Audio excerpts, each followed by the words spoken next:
This is an emergency Sons of Montezuma podcast. It's a Kiss the Rings basketball episode. Chad Baker-Mazara is no longer an Aztec, and we're pretty depressed about it.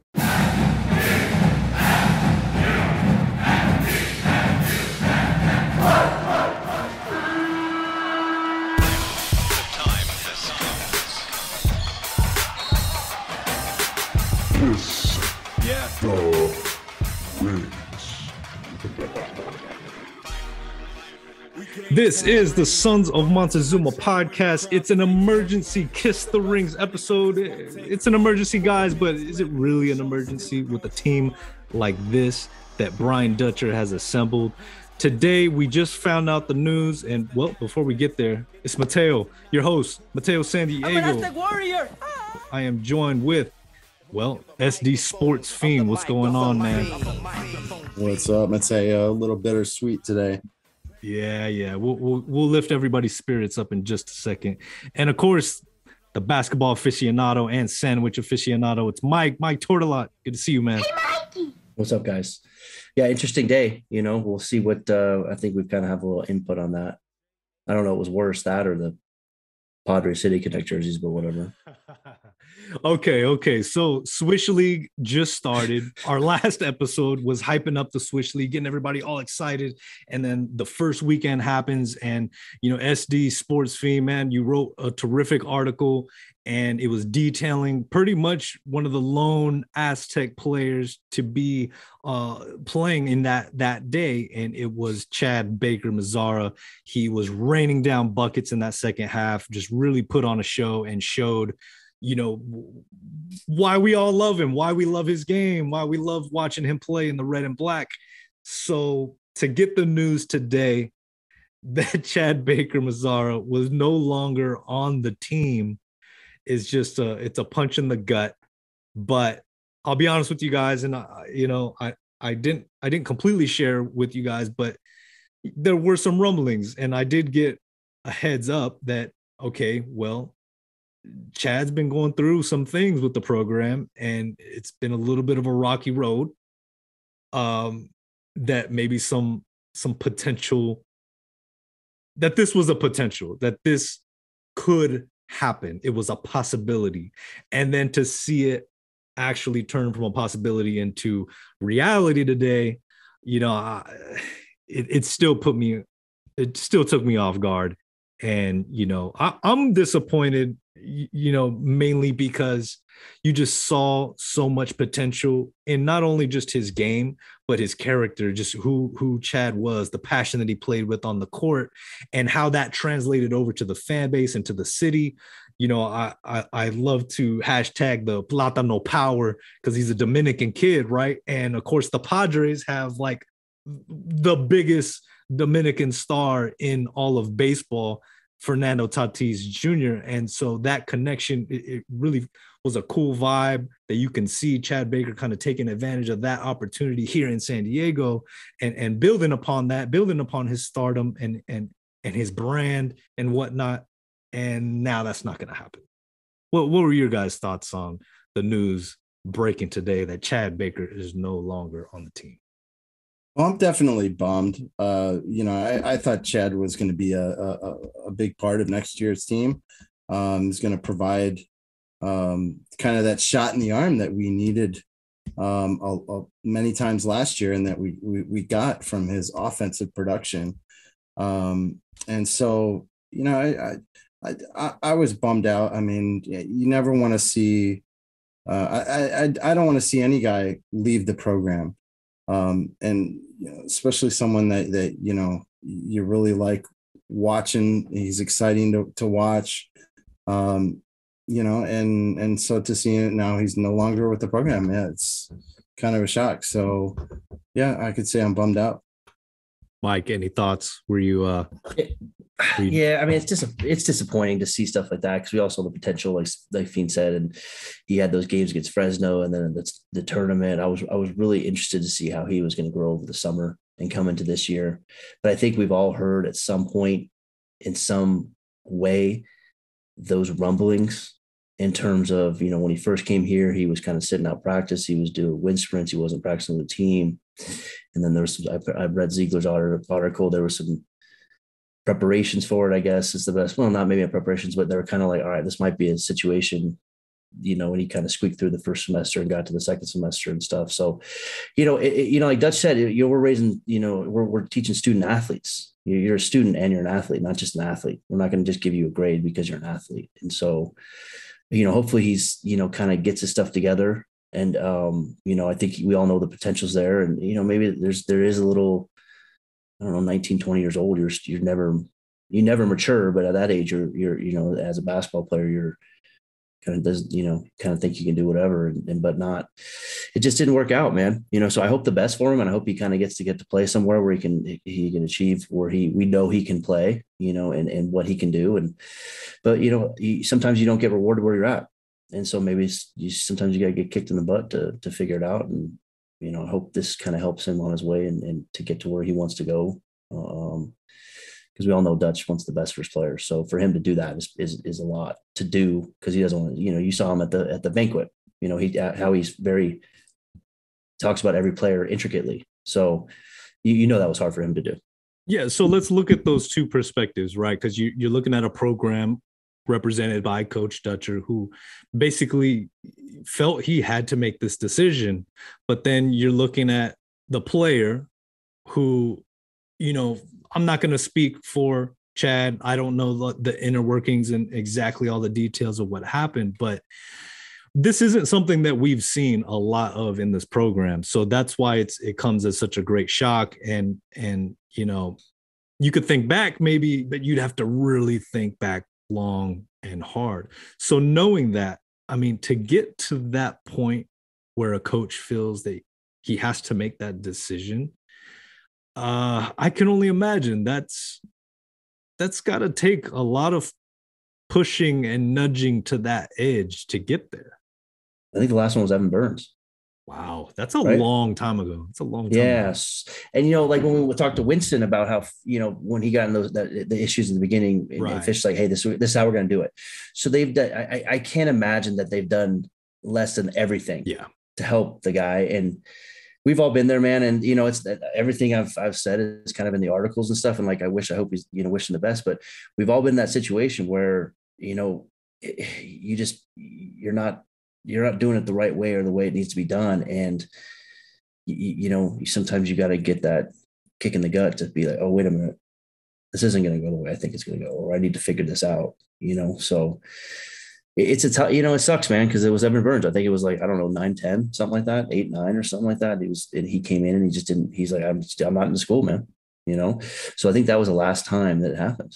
It's only happened like, I think twice.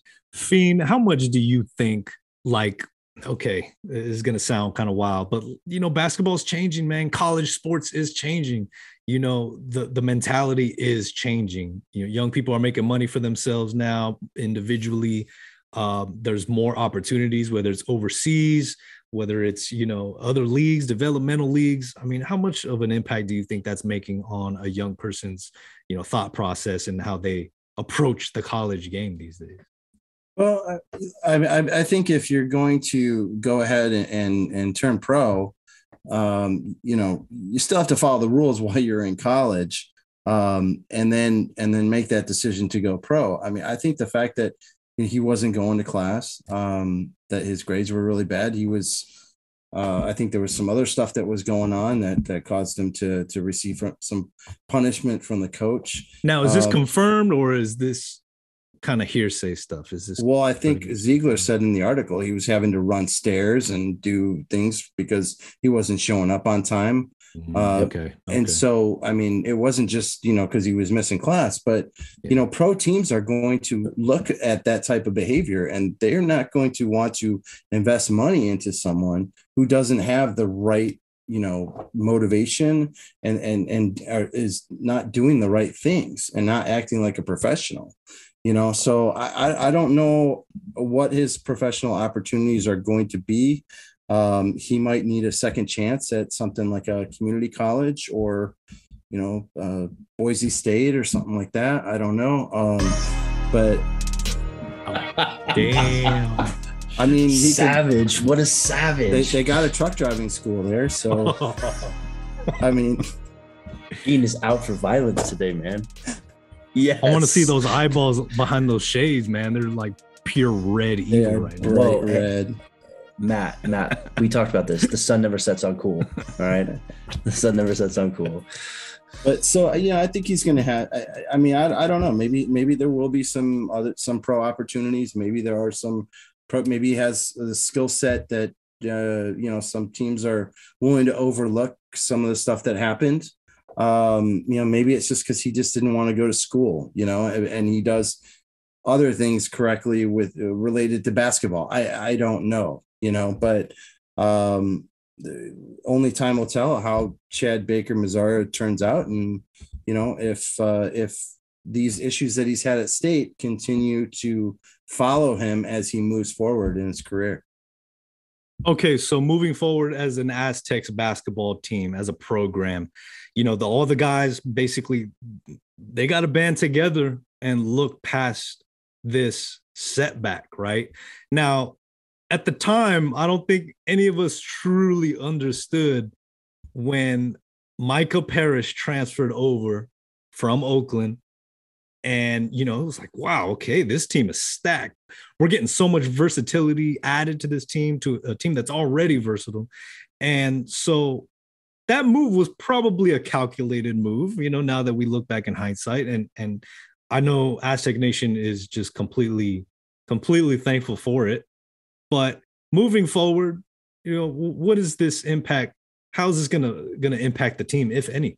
I guess we're gonna find out, because Parrish was probably gonna take up some of CBM's minutes because he's a better defender.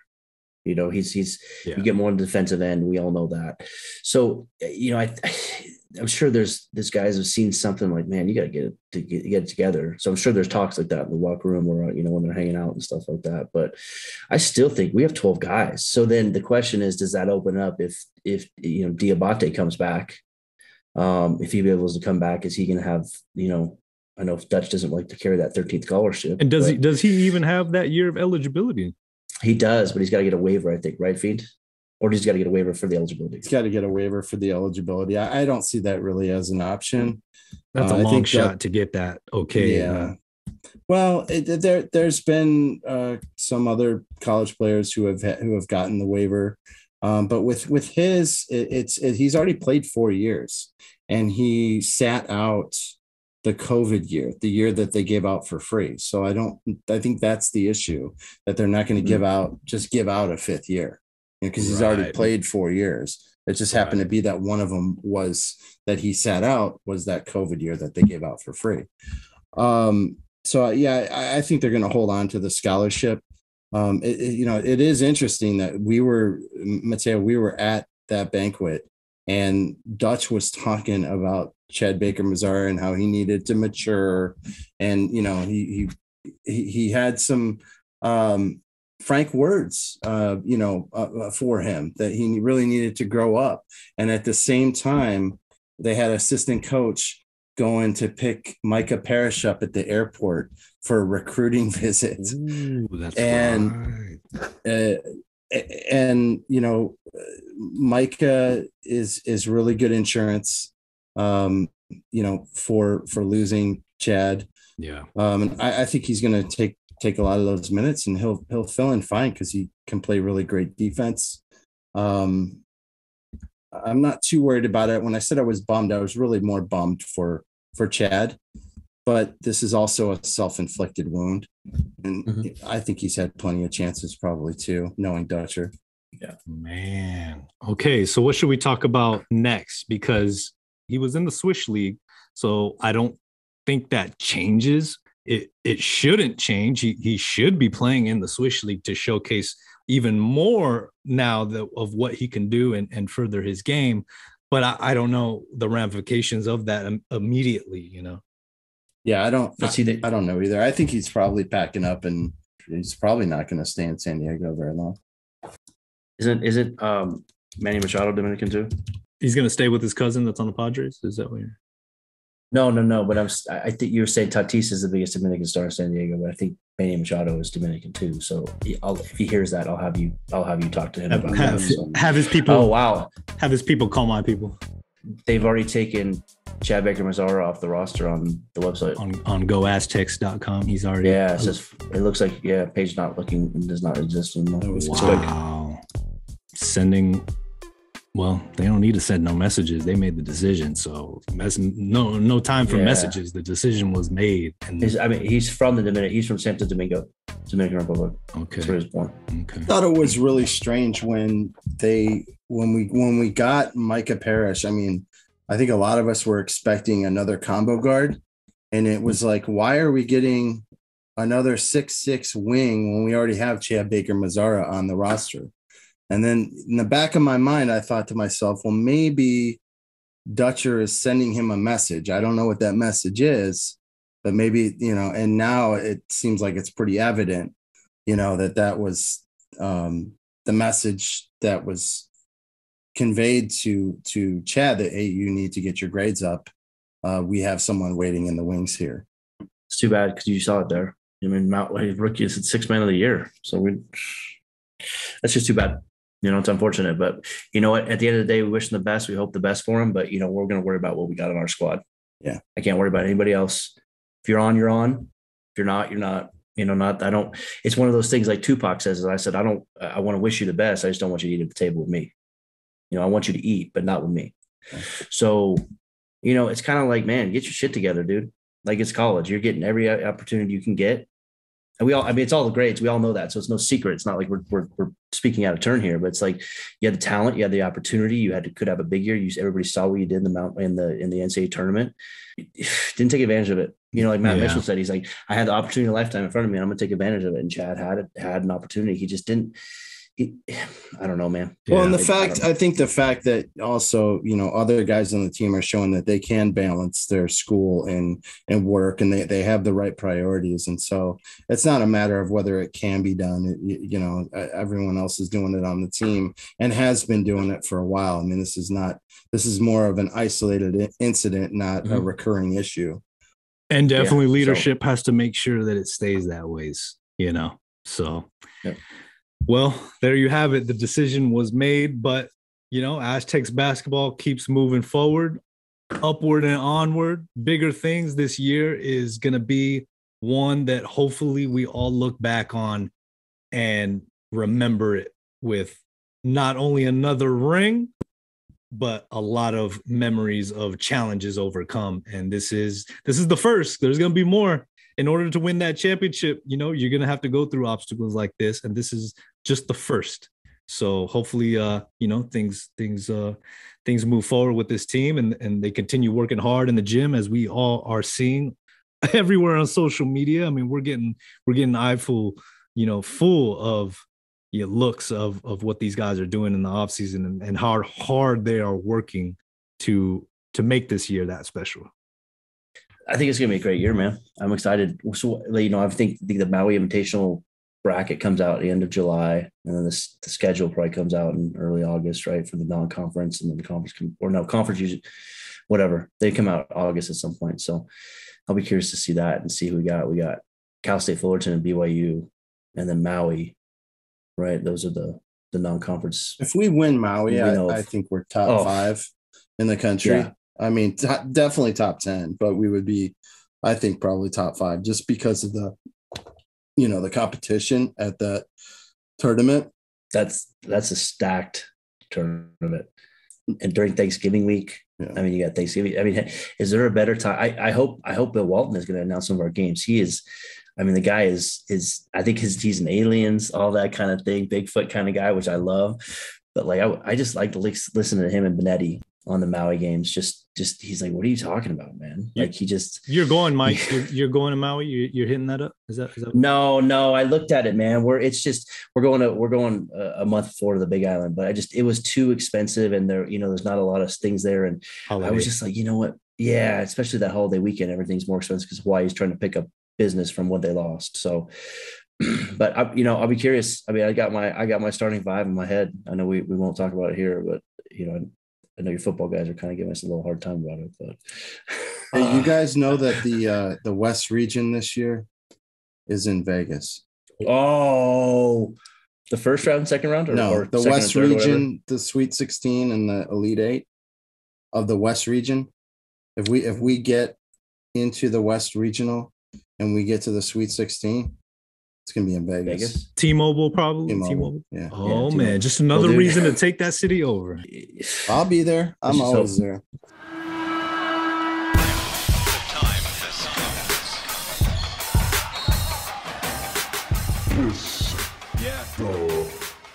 That's going to do it for this episode of the Sons of Montezuma Podcast, Kiss the Rings episode.